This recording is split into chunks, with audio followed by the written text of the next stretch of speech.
It's shutdown day 2.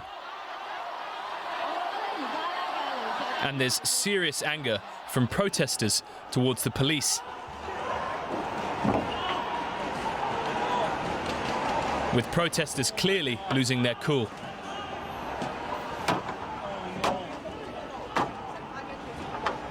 Demonstrators claim that this man was an undercover policeman. And shortly afterwards, he's attacked.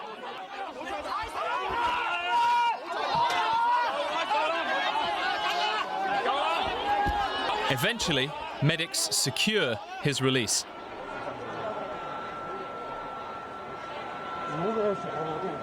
Protesters continued to apologize to frustrated travelers. Carrie Lam, Hong Kong's leader, is fearing or threatening the worst. Hong Kong society has become insecure, unstable, and violent. No matter who's perpetrating violence, it will push Hong Kong down a path of no return. It will put Hong Kong society in a very anxious and dangerous situation. She was then harangued by journalists who want to know whether she's following Beijing's orders.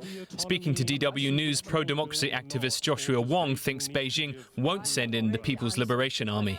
Sending PLA to Hong Kong might just result in the damage on Hong Kong economy, and it will not only trigger discontent of Hong Kong people, but also red capital tycoon might be dissatisfied because the stock market and financial market might face the serious crackdown when PLA were sent to Hong Kong protest zone. Our demand is crystal clear. Now is the time for world leaders pay attention to Hong Kong. They should not let Hong Kong people walk alone.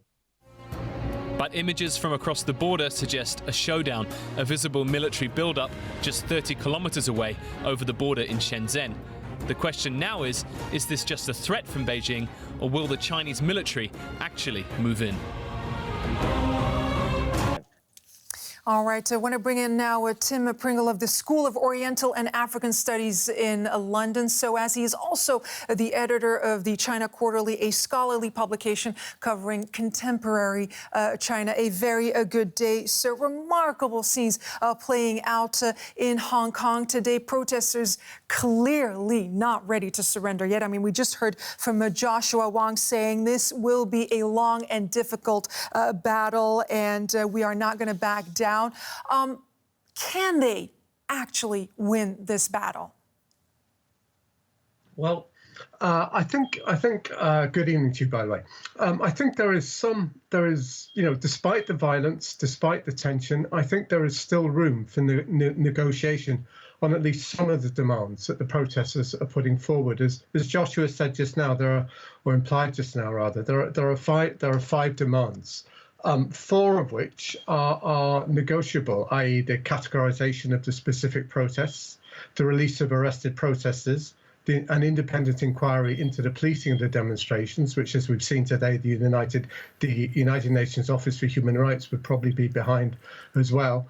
There is room for manoeuvre on these. Now, while universal suffrage remains probably an unrealizable goal certainly in the short-term future, sincere and genuine dialogue over the other demands put forward by the protesters may lay the ground on top of the already withdrawal of the extradition bill for progress on that demand as well. So despite violence, I think yes, there is still room for compromise and for the protesters to achieve at least their demands.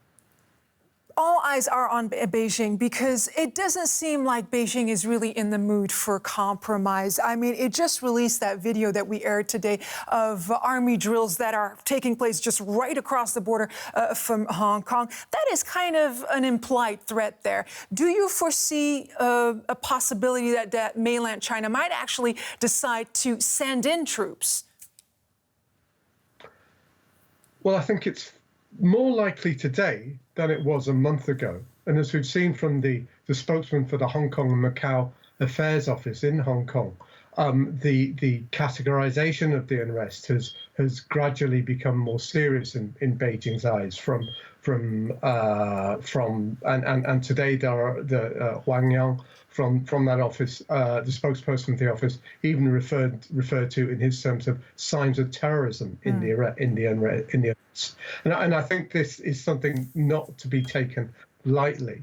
The presence of the People's Armed Police over the border in Shenzhen, which you just referred to, undoubtedly is part of a psychological pressure in order to bring the protesters to give up on their demands. But at the same time, I would say that it is Beijing's perception of the chaos in Hong Kong that is more important than the presence of the People's Armed Police doing exercises in Shenzhen. Okay.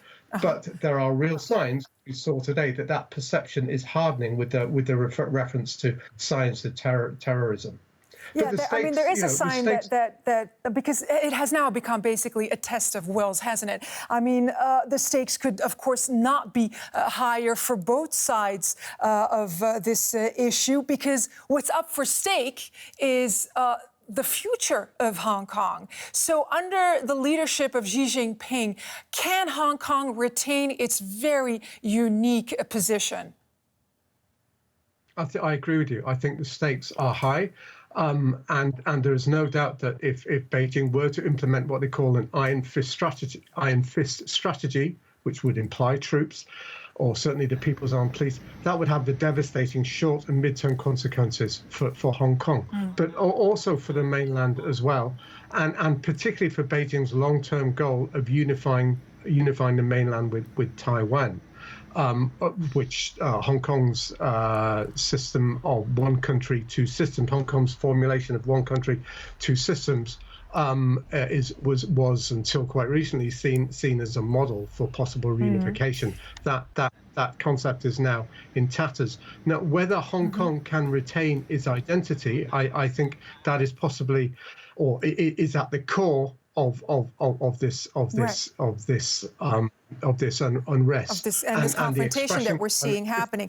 Mr. Pringle, I want to take us now to the embattled Hong Kong chief executive, Carrie Lam, because she's been keeping a low profile, but she made an appearance earlier today. Let's take a listen at a bit of a very testy news conference and a question of whether Ms. Lam is actually acting independently from Beijing. We'll pick up the conversation on the other side of it. Do you have the autonomy or not to withdraw the extradition bill, please?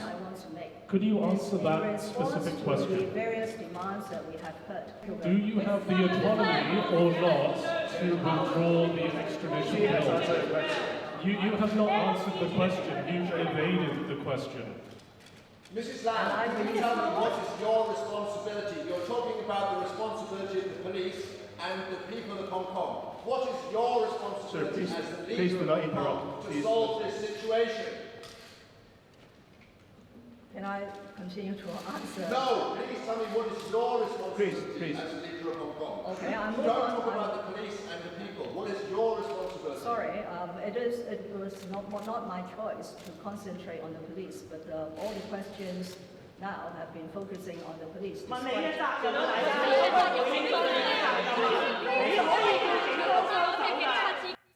Mr. Pringle, this is an executive who is under extreme duress. She's being challenged. She can't answer anything.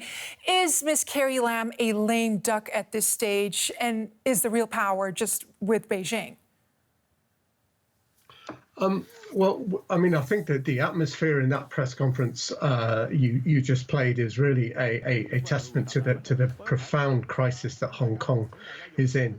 Now, whether Carrie Lam has, as the reporters are asking, has the authority to entirely withdraw the extradition bill, I don't know the answer to that.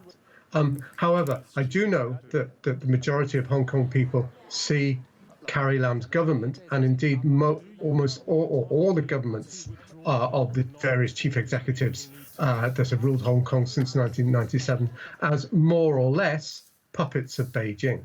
And that this sentiment has been fueled by dramatic protests at various times against the security bill in 2003, the national curriculum in 2009, the derailing of a timetable towards universal suffrage that led to the umbrella movement, and now the extradition bill. So I think that is the perception that it's not so much that Carrie Lam has become a lame duck, it's more that she was never anything else. And I think her mishandling of the extradition bill is not a testament necessarily to her lame duckness, if I can say, but rather to serious political mismanagement of that bill, of the introduction Tim Pringle of that bill. in London, thank you so very much. Tim Pringle is with the School of Oriental and African Studies and also the editor of the China Quarterly. Thank you so much for weighing in, sir. Thank you.